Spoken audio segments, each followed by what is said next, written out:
رابطه با وجود مبارک امام زمان خیلی سوال میشه. آقا اصلا آقا بر چیه؟ خاصیت آقا چیه؟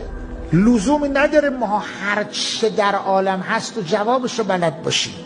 چجوری مخفی شده؟ نمیدونم چجوری مخفی شده. بعد اینو از این جهت دارم میگم، بعد فکر میکنیم خیلی همون باید شروع کنیم برای این که چیزی بتراشیم، میبافیم.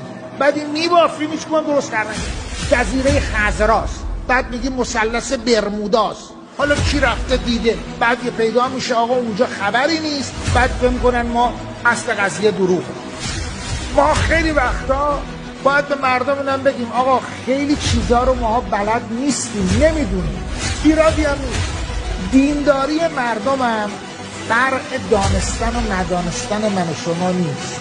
دینداری مردم فرق خوب بودن من و شما. گیر داستانی نیست اگه مردم دیدینن که ماها بلد نیستیم یا بلدیم. گیر داستانی که ماها خوب نیستیم.